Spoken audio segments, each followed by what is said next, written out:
مہذب دنیا کا کوئی کمزور دل انسان اس وقت اسے دیکھ لیتا تو اسے چاندنی سے ہمیشہ کے لیے وحشت ہو جاتی۔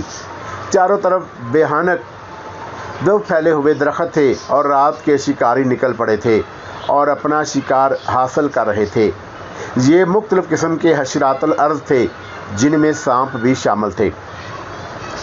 عام حالات میں اگر ہم سانپ دیکھ لیتے ہیں تو اس وقت تک سکون سے نہیں بیٹھتے جب تک اس سے کسی بھی طرح نجات نہ حاصل کر لیں، لیکن اس وقت سانپ میرے لیے بے حقیقت تھا۔ مختلف قسم کے سانپ ہمارے سامنے سے گزر جاتے اور ہم ان کی طرف توجہ ہی نہیں دیتے۔ ہاں، بعض سانپوں کے سامنے ٹوبو کا تجربہ کام آتا۔ چنانچہ اس وقت ہم ایک خودرو قلعے کے نزدیک سے گزر رہے تھے کہ اچانک ایسی آواز سنائی دی جیسے کوئی گراری چل رہی ہو۔ ٹوبو ٹھٹک گیا۔ کیوں؟ میں نے بھی رک کر پوچھا۔ خاموش باس، بالکل چپ رہو، ٹوبو نے کہا اور جھک کر ایک پتھر اٹھا لیا۔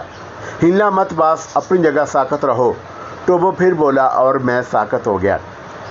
ٹوبو جھاڑیوں کی طرف دیکھ رہا تھا، پھر اس نے پتھر کو ایک مخصوص انداز میں پکڑا اور اسے زمین پر اس طرح اچھالا کہ وہ رگڑ کھاتا ہوا دور تک جائے، اور میں نے جھاڑیوں سے ایک بجلی سی چمکتی دیکھی۔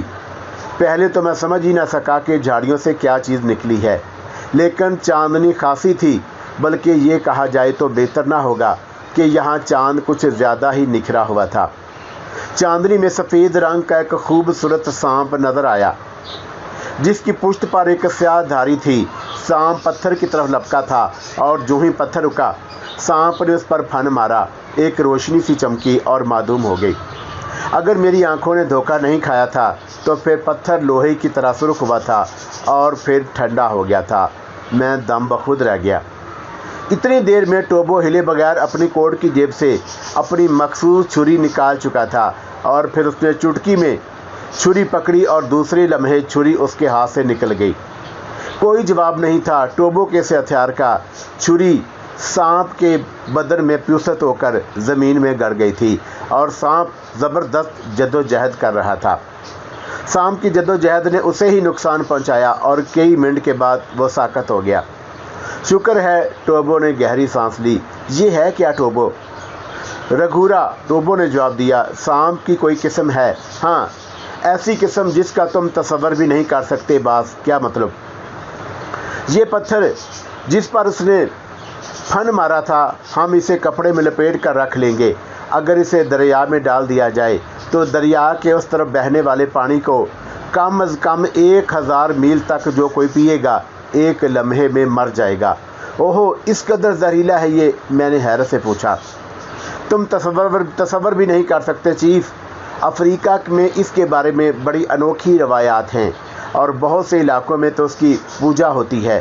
ویسے اس کے بارے میں یہ بھی مشہور ہے کہ یہ متحرک چیزوں پر حملہ کرتا ہے، ساکت چیزیں اسے نظر ہی نہیں آتی۔ دوسرے معنوں میں اس کے صرف کان ہوتے ہیں، آنکھیں نہیں۔ میں نے ایک جرجری سی لے کر کہا، کیا خیال ہے چیف، یہ پتھر اٹھا لیں؟ رہنے دو ٹوبو، ہمیں کیا کرنا ہے؟ اگر تم اجازت ہو تو میں رکھ لوں۔ یقین کرو چیف، بڑے بڑے ہیروں سے قیمتی ہے، اٹھا لو لیکن احتیاط سے۔ اور ٹوبو آگے بڑھ گیا۔ اس نے پتھر اٹھا لیا تھا، اسے احتیاط سے کپڑے میں لپیٹ کر اس نے اپنے لباس میں چھپا لیا، لیکن اس نے بھی سانپ کے بدن سے چھری نکالنے کی کوشش نہیں کی تھی۔ میں نے اس سے چھری کے بارے میں کچھ نہ کہا اور ہم آگے بڑھ گئے۔ در حقیقت اس علاقے میں رات کا یہ بھیانک سفر میرے لیے بڑا خوفناک تجربہ تھا۔ میں آج بھی سوچتا ہوں تو میرے رونگٹے کھڑے ہو جاتے ہیں۔ انسان انوکھی چیز ہے، بڑے بڑے فلاسفروں نے اس کا تجزیہ کر کے اس کے بارے میں بہت کچھ کہا ہے، لیکن میں سمجھتا ہوں انسان کی فطرت کی مکمل تفصیل کا گزرے ہوئے اور وہ دور کے سارے مفکر مل کر بھی نہیں بتا سکتے، بلکہ یوں کہنا چاہیے کہ انہیں صرف چند باتیں کہی ہیں، جبکہ انسان کائنات کی طرح پھیلا ہوا ہے۔ خود اپنے بارے میں، اپنی سوچ کے بارے میں، اپنی فطرت کی تبدیلیوں کے بارے میں وہ کچھ نہیں جان سکا۔ خوف ایک فطری جذبہ ہے۔ شاید انسان نے خود اپنے لیے خوف تشکیل کیا ہے۔ اس نے تعین کیا ہے کہ اسے ان چیزوں سے ڈرنا چاہیے، اور بلا شبہ وہ چیزیں اس کے لیے ضرور نقصان دہ ہوتی ہیں، لیکن ایک وقت ایسا آ جاتا ہے جب وہ ان چیزوں سے خوف قبول کرنے سے انکار کر دیتا ہے اور بلا شبہ یہ جذبہ اس کے اندر سے ابھرتا ہے۔ دوسروں کے لیے ظاہر ہے کہ وہ حیرت انگیز ہوتا ہوگا، لیکن خود اس کی نگاہوں میں ان چیزوں کی کوئی اہمیت نہیں رہتی۔ یہی کیفیت ان دنوں میری ہے۔ میں نے ایسا خوفناک سانپ دیکھا تھا جسے عام حالات میں دیکھ لیتا تو شاید ہفتوں میرے ذہن پر سوار رہتا، لیکن وہاں سے صرف چند قدم آگے بڑھنے کے بعد میں اس اندھے سانپ کو بھول چکا تھا اور ہم آگے بڑھتے رہے۔ چاندنی ہماری رہنمائی کر رہی تھی اور ٹوبو کسی خونخوار شکاری کتے کی طرح چوکنا تھا۔ اپنی زمین کی بات ہی اور ہوتی ہے چیف، اچانک ٹوبو بول پڑا اور میں نے چونک کر اس کی شکل دیکھی۔ ہاں ٹوبو، اس میں کیا شک ہے، لیکن اس وقت یہ خیال کیسے آ گیا؟ اپنے بارے میں سوچ رہا تھا کیا؟ کچھ عرصے یہی جنگلات، یہی وحشت خیز علاقے میری دن رات تھے، لیکن پھر میں نے مہذب دنیا کا رخ کیا باس، اور بلا شبہ وہ دنیا بے حد رنگین تھی۔ ابتدا میں مجھے بے حد پسند آئی، بڑی خوبصورت لگی۔ یہ اس چیز کی مانند جو نہیں ہوتی ہے، لیکن وہاں اکتاہٹیں ہیں، وہاں انسان زیادہ عرصے نہیں رہ سکتا۔ میں نے اپنی سرزمین ذہن سے نکال دی تھی کیونکہ یہاں بھی میرے ساتھ اچھا سلوک نہیں ہوا تھا، لیکن بہرحال اس کی یاد میرے دل میں چٹکیاں ضرور لیتی تھی۔ اور چیف، پھر حالات مجھے وہاں لے آئے۔ میں نے اکثر وہاں کا اور یہاں کا تجزیہ کیا ہے۔ خوب، کیا پایا پوٹ؟ میں نے دلچسپی سے پوچھا۔ صاف صاف کہوں چیف، ہاں بالکل، وہ دنیا ٹھیک نہیں ہے۔ کیوں؟ وہاں کا انسان زیادہ خونخوار ہے۔ جنگل کے لوگ اگر ایک دوسرے کے دوست ہوتے ہیں تو خلوص دل سے ہوتے ہیں، اور اگر دشمن ہوتے ہیں تب بھی ایک مخلص دشمن ہوتے ہیں۔ ان کی نیت کے بارے میں شبہ نہیں ہوتا۔ چنانچہ جب دشمن سامنے ہو تو انسان سوچ لیتا ہے کہ وہ دشمن کے سامنے ہے۔ لیکن معاف کرنا چیف، مہذب دنیا کے لوگ سچے دشمن بھی نہیں ہوتے۔ وہ اپنے آپ پر بے شمار لبادے ڈال لیتے ہیں۔ دور سے دوست نظر آتے ہیں، قریب سے دشمن، قریب سے دوست نظر آتے ہیں، دور سے دشمن، اور سمجھ میں نہیں آتا کہ انہیں دوست سمجھا جائے یا دشمن۔ انسان اسی سوچ میں رہ جاتا ہے اور وہ وار کر دیتے ہیں۔ ایسی شکل میں اپنا بچاؤ بھی تو مشکل ہے۔ میں نے ایک گہری سانس لی۔ میں معافی مانگ چکا ہوں باس۔ نہیں ٹوبو، تمہارا خیال ٹھیک ہے۔ اس کے علاوہ باس، تمہارے اس دنیا بے حد تن آسان ہے۔ تم نے اپنے کو ترقی یافتہ کہہ کر مفلوج کرایا ہے۔ تمہاری دنیا کے انسانوں کی کارکردگی ختم ہو گئی ہے۔ یوں سمجھ لو باس کہ وہ مشینوں کے غلام بنتے جا رہے ہیں۔ ہر معاملے میں وہ مشینوں کا سہارا لیتے ہیں، کوئی کام خود کرنے کے اہل نہیں رہے۔ حالانکہ دنیا بہت پرانی ہے۔ جس وقت مشینیں نہیں تھی اس وقت بھی انسان اتنا ہی خوش و خرم تھا، بے شک، اور تندرست بھی۔ ہاں، بات یہ ہے باس کہ انسانی اعضاء مشقت مانگتے ہیں۔ ہمارے ہاتھ پاؤں، آنکھیں، ذہن، ہر چیز حرکت میں رہنا چاہتی ہے۔ تم یوں سمجھو کہ بدن کی ساری مشینری چلنے کے لیے ہے، لیکن اسے استعمال ہی نہ کیا جائے تو آہستہ آہستہ وہ ناکارہ ہو جاتی ہے۔ اور یہ ساری باتیں میں اس لیے سوچ رہا ہوں باس کہ اس خوفناک منظر نے میرے ذہن پر سرور طاری کر دیا ہے۔ اس تھوڑی سی جدوجہد نے مجھے پھر سے میری دنیا کا انسان بنا دیا ہے، اور یقین کرو باس، اس وقت میں ہر خطرے سے نمٹنے کے لیے پوری طرح تیار ہوں۔ تو پورا فلاسفر ہے ٹوبو۔ صرف ایک بات بتا دو باس، جو کچھ میں نے کہا غلط ہے؟ نہیں، مجھے تجھ سے اتفاق ہے۔ تو اس بات کو ذہن میں رکھنا باس۔ کیا مطلب؟ اس نے تعجب سے پوچھا۔ میں تمہاری اس بات سے فائدہ اٹھاؤں گا۔ کیسا فائدہ؟ وقت آنے پر بتاؤں گا۔ نہیں، ابھی بتا دے ٹوبو، تھوڑا سا انتظار کر لو باس۔ بتا بھی تو دے ٹوبو، انتظار کی کیا بات ہے؟ میں تم سے درخواست کروں گا باس، جو یہاں کرنا چاہو کر لو، اور بس اس کے بعد میرے قبیلے کی سرداری کرو، میں تمہارا غلام رہوں گا۔ ٹوبو کی بات سن کر میں کئی منٹ تک خاموش رہا۔ اس مخلص انسان کے خلوص پر کوئی شک نہیں کیا جا سکتا تھا، لیکن میرے لیے یہ کیسے ممکن تھا؟ کس سوچ میں پڑ گئے ماسٹر؟ تیری بات پر غور کر رہا ہوں ٹوبو۔ میں نے کہا تھا نا کہ یہ قبل از وقت ہے۔ اوہ نہیں ٹوبو، قبل از وقت کا مسئلہ نہیں ہے۔ تمہیں میرے نظریے کے بارے میں معلوم نہیں ہے، تمہیں میرے اس عزم کے بارے میں معلوم نہیں ہے جس کی وجہ سے میں صحرا گردی کر رہا ہوں۔ ٹوبو، مخلص سمجھتے ہو تو بتا کیوں نہیں دیتے اپنے بارے میں؟ تھوڑی بہت تفصیل مجھے معلوم ہے ٹوبو۔ بہت مختصر ماسٹر، یوں سمجھ لے ٹوبو، میں خود ایک بڑے گھرانے کا انسان ہوں، دولت کی کوئی کمی نہیں تھی، پوری زندگی ہنسی خوشی گزار دیتا، لیکن اس کے لیے ضمیر پر تھوڑا سا بوجھ رکھنا پڑتا، دوسروں کی نگاہوں میں ہلکا بننا پڑتا، بس وہی گوارا نہ ہوا۔ باپ نے احسان کرتے ہوئے اپنے پسند کی لڑکی سے شادی کرنا چاہی، لڑکی بری نہیں تھی، لیکن وہ انسان، وہ تصور پسند نہ آیا جو لڑکی کے ساتھ دیا، بس گھر چھوڑ دیا اور ٹھوکریں کھانے لگا۔ لیکن گھر چھوڑنے کے بعد پس پشت بھی ایک جذبہ کار فرما تھا۔ میں نے سوچا تھا کہ ان لوگوں کے ذہن سے یہ نقش مٹا کر رہوں گا کہ میں ناکارہ انسان ہوں۔ ایک دن ان کے سامنے دولت مند بن کر جاؤں گا اور ان سے اپنی حیثیت منواؤں گا۔ اگر میں یہاں سے واپس نہ جا سکا ٹوبو، تو وہ سوچیں گے دیوانہ تھا، دیوانہ کی نظر ہو گیا۔ مر جاؤں تو افسوس نہ رہے گا، لیکن زندہ رہا تو خوش نہ رہ سکوں گا۔ اس تصور سے کہ سوچا تھا، اس میں ناکام رہا، میں خاموش ہو گیا۔ ٹوبو خاموشی سے میری شکل دیکھ رہا تھا اور میرے خاموش ہونے جانے کے بعد بھی وہ کئی منٹ تک میری شکل دیکھتا رہا، جیسے چشمے تصور سے کی مختلف تصویریں دیکھ رہا ہو۔ کیا سوچنے لگے ٹوبو؟ میں نے کہا اور وہ چونک پڑا۔ کچھ نہیں چوف، کیا خیال ہے تمہارا؟ کس بارے میں؟ میری کہانی کے بارے میں۔ کوئی خاص نہیں باس، میں نے آہستہ سے کہا۔ باس کی عزت ٹوبو کو جان سے زیادہ عزیز ہے۔ اچھا، تم نے میرے سپرد ایک کام کر دیا۔ کیا مطلب؟ اس نے حیرانی سے کہا۔ اب ٹوبو کو بھی زندگی کا ایک مقصد مل گیا ہے۔ مقصد؟ اس فلسفی کی بات میری سمجھ میں نہیں آئی۔ ہاں مقصد، ٹوبو نے مضبوط لہجے میں کہا۔ براہ کرم تفصیل سے بتاؤ ٹوبو۔ بات صرف اتنی ہے کہ باس ٹوبو کی جان ہے اور میری زندگی کا مقصد، میرا اپنا مقصد کیا سمجھے؟ ماسٹر، تم اس عزم میں تنہا نہیں ہو۔ ٹوبو کی گردن اپنے ہاتھ سے اتار دینا، ورنہ اسے خود میں شامل رکھنا۔ اور ٹوبو کے ان الفاظ نے میرے رونگٹے کھڑے کر دیے۔ یہ خلوص کی پہلی آواز تھی جس میں سچائی تھی، اور یہ سچائی میرے دل کی گہرائیوں میں اتر گئی۔ حالانکہ میں اپنے بازوؤں سے کرنے کا، لیکن ٹوبو کے اس خلوص کو ٹھکرانا درندگی تھی۔ گفتگو کرتے ہوئے ہم کافی سفر طے کر چکے تھے، راستے کی صعوبتیں ہم نے نظر انداز کر دیا تھا۔ ٹوبو نے میرا شانہ دبایا اور میں چونک پڑا۔ کیا بات ہے؟ وہ سامنے دیکھو چیف۔ کہاں؟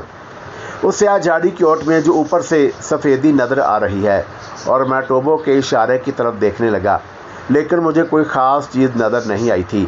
کیا ہے وہاں؟ رک جا ماسٹر، ٹوبو سرگوشی میں بولا۔ خطرہ ہے کوئی؟ نہیں۔ پھر؟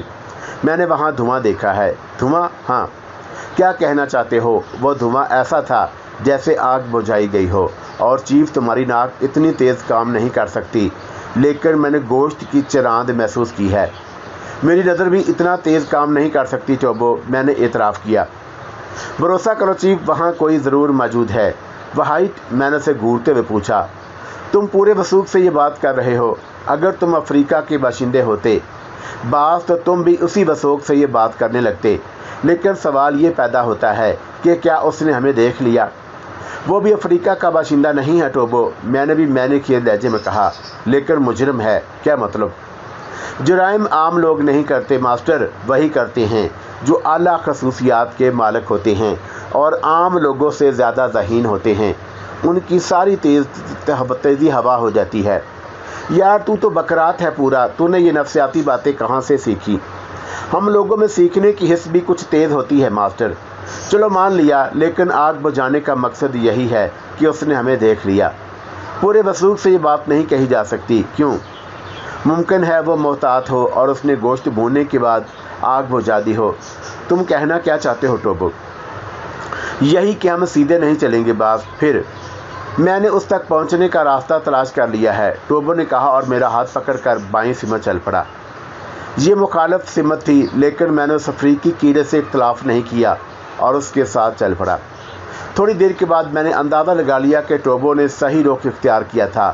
ہم نہایت خاموشی سے آگے بڑھ رہے تھے، اور بہرحال ایک لمبا چکر کاٹ کر ہم جھاڑیوں کی عقب میں پہنچ گئے۔ لیکن یہ سفر اتنا دشوار گزار تھا کہ ہم بری طرح تھک گئے، بہرحال بے حد محتاط تھے۔ پھر ایک سمت سے ٹوبو اور دوسری سمت میں نہایت احتیاط کے ساتھ آگے بڑھے، اور دونوں انتہائی تیزی سے جھاڑیوں کے دوسرے سرے پر پہنچے۔